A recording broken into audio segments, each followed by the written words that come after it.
If you've been scrolling around the internet enough during college app season, then you've probably stumbled across the r/applying to college subreddit. If you haven't, well, good for you. To sort of summarize it for you, let me just show you this graph. Some of you may recognize it, some of you may not. Basically summed up, this graph shows the relationship between confidence and competence, and its name is the Dunning-Kruger effect. People who know absolutely nothing on a topic don't claim to know anything, because they don't know where to even begin. If you move further along this, you get this pit of self-doubt, best summed up with the quote, "The more you know you don't know." And after that dip comes actual confidence, knowing where you stand where it comes to a topic, and understanding that there's always more to figure out. Now you see this ugly lump at the beginning where the most incompetent people are usually the loudest? This is r/applying to college. A bunch of high school students who are actively applying to college, giving out advice, thinking that they're the admissions officers for a T10 university. Now in no way am I claiming that there is not some good advice in there, but all I'm trying to say is that people there have no reason to give you good advice. If they were truly trying to give themselves the best chance, they would know that fellow members are also their competitors and would purposely give out wrong advice in order to make themselves look better. Now, you may be asking, why am I doing this? What do I have to gain? Well, I have two reasons. One is that I'm a college student who has been through the application process, has seen and edited many people's applications, and knows the system slightly better than someone who is just going through it, but also knows how painful and full of mis- and disinformation the social media aspect of college applications are. Video coming soon, by the way. So, in that case, I'm honestly just trying to help by putting in some advice I wish I had. Also, more on this coming in future videos. But the second reason goes back to where I first started. I'm a college student. Most specifically, a broke college student. So please help me out by liking and subscribing. The more useful you find my video, the more I can grow my channel. Anyways, sorry for the shameless plug, but back on topic. A lot of things you see on r/applying to college range from random memes to actual questions. Questions like, should I submit X SAT score to Y university? Are these extracurriculars good enough for a T10? Pretty much any Googleable question relating to college admissions. Now, as much as I criticize this corner of the internet, I have to admit, I was a part of it. I would scroll every day looking for more information I can, hoping that one post would be the solution to my problem. I walked into the college application process at the bottom of the confidence chart, fully expecting to not get into any reaches, maybe one target, and hopefully most of my safeties. Now, why go into this rant about some random subreddit and some random graph?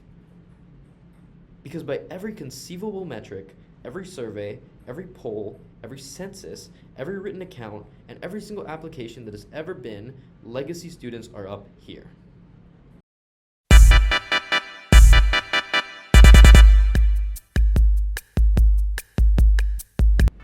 The main reason I found for making this video comes from a pretty infamous college application.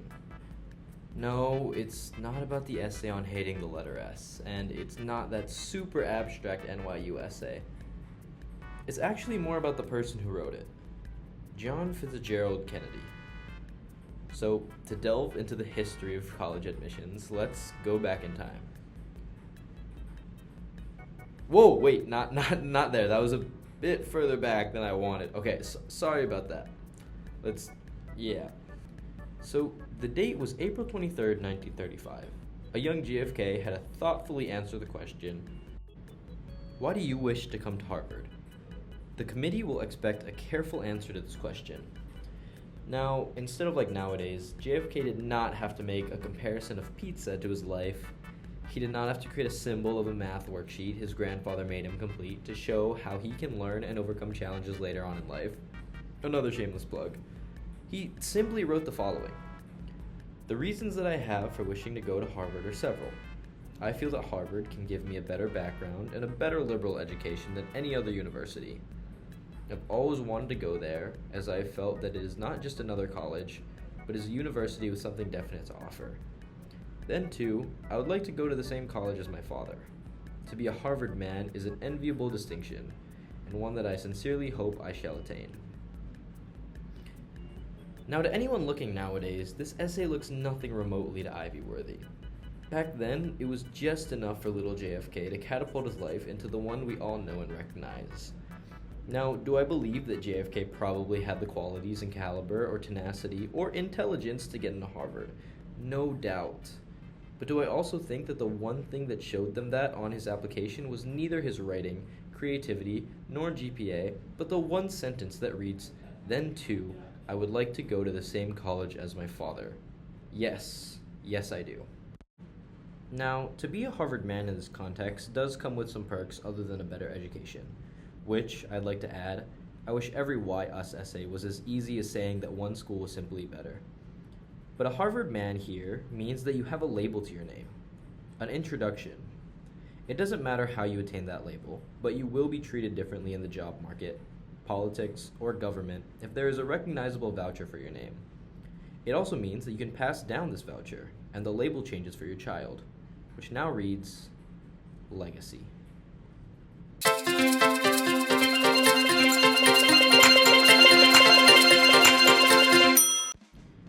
Now, the years back in the present day. The 2024 to 2025 admission cycle was the most competitive year known to date, and probably will be for a long time due to the 2007 birth spike. In this year, there are many more facets to the admissions process than 90 years ago, even 25 years ago. Harvard's acceptance rate has dropped to only a third of what it was in 2000, so this begs the question. We saw what it looked like to get into college back then. We also know how much easier it was to get into college when our parents were applying. So how in the world do legacy students get such an advantage when it comes to college admissions? I mean, an article in the Harvard Crimson reported that 9% of its students come from 21 high schools, which is absurd. But it goes to show my point that legacy is not only a label. Sure, these students probably get a leg up on admissions, but it's not because of the name of the school. Most likely, these schools are all private institutions where their parents have already made a decent amount of money, and all the students here are expected to attend a much more prestigious university after graduating.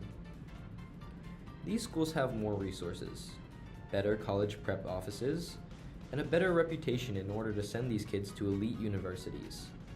The same goes for legacies.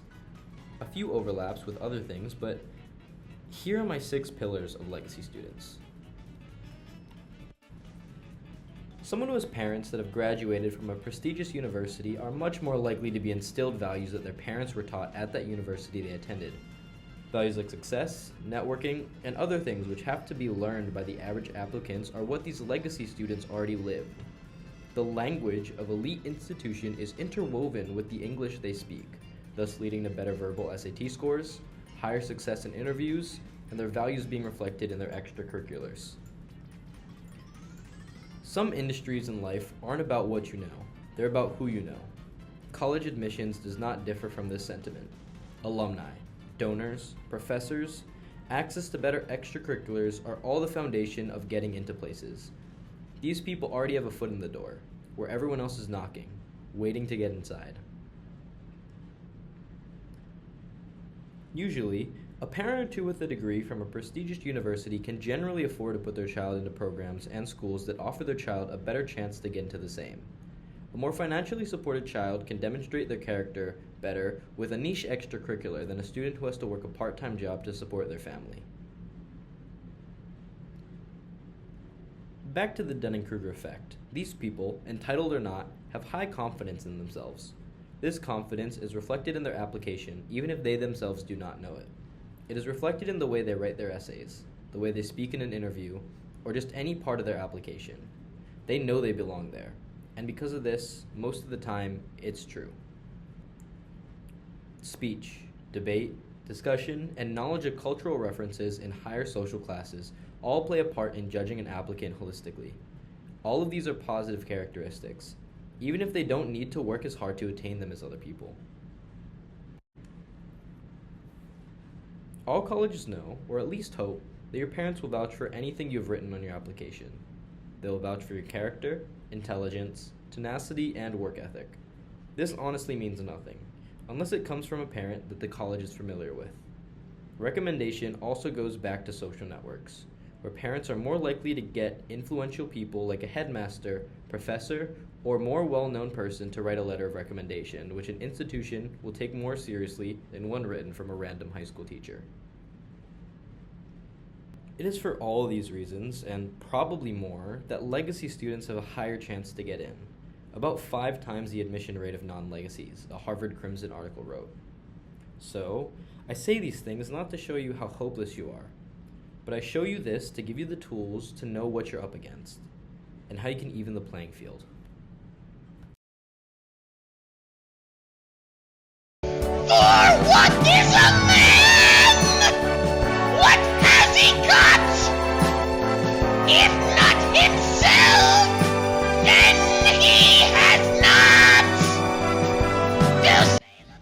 Obviously, if 2 equally qualified candidates were up against each other, and one was legacy and the other wasn't, universities would go with the former. But you need to be able to distinguish that there are other characteristics, which I previously listed, that are not exclusive to the legacy label. So if you want to have a leg up against these legacy students, here's what you gotta do. First, you gotta make sure that you are best showcasing your character in your admissions. Obvious, I know, but it is much harder to do than said. I know most of you have, at least once, used a summary website such as SparkNotes in order to skip a section of required reading for a class. Now imagine that reading is your life. You would much rather college know mostly everything about you, but that's just not possible. There's just too much to learn and too many people to review. So your application is your SparkNotes. Now remember when your science teacher told you the difference between qualitative and quantitative evidence. This is where that shines. Show impact with tangible things, dollar amounts, followers, club members. Reflect these in some of your important essays. Do your research on how to write them and what colleges want to see. But most importantly, stay creative. It is extremely easy for colleges to pick upon cliches. They want to know if you can think differently. Writing can be taught. The creative aspect cannot. Be unique and be your own. And if other people edit it, make sure not to lose your voice. Remember, this is for you. Any advice someone gives, if you do not agree with, don't take it. I will go over a few things that I did in my admissions that I feel should be universally known and help me a lot during the admissions process. But again, if it's not for you, don't listen. Another thing is to be confident. I was so unconfident, I believe it hurt my overall application. The process is helpful if you know how to work it, but it is meant for people that know nothing. Treat it as your story. And I don't know who is more confident about knowing you than you. Act like you belong in the room. Everyone starts from somewhere, and the sooner you realize everyone is in the same boat as you and nothing is stopping you from going up the ladder, the easier it is to climb. Build your own culture. Read books, learn vocabulary words, study for the ACT or SAT. Expose yourself to the caliber of intellect that these universities expect. Create networks. Don't be afraid to reach out to people that may seem intimidating. A lot of people may think that, and you could be the one to get something. A lot of these barriers can be mentally jumped. Even financial barriers sometimes present opportunities. Colleges are rich, like really rich. So if you can show that you're effective with resources and can do a lot with a little, it shows a lot. Colleges are more than happy to lend you resources while you are there, and they want to be used. If you can show that you are willing to do things others cannot or won't, you're already ahead. Project confidence. Read your essays aloud. If it sounds shy or unlike you wish, edit it until it screams, "I belong." Find good recommenders. Teachers that you know and can showcase your talents well will always be better than some amazing professor you've ever only conversed with once. Build on your skills. Join clubs, passion projects, student government, or even be in leadership roles in group projects to build upon what you need to know in order to thrive in higher education. And finally, legacy is not limited to universities. While some people inherit it, you need to create your own. Who are you, and what do you want your legacy to be? Show it, be proud of it, and stick true to it too. A lot of the times, college admissions can seem like everything is turned against you, or is unfair. And what you need to realize is that you were equipped to thrive. Do not let these barriers define you, because oftentimes breaking them is more impressive than them not being there in the first place. but I'm a creep. I'm afraid of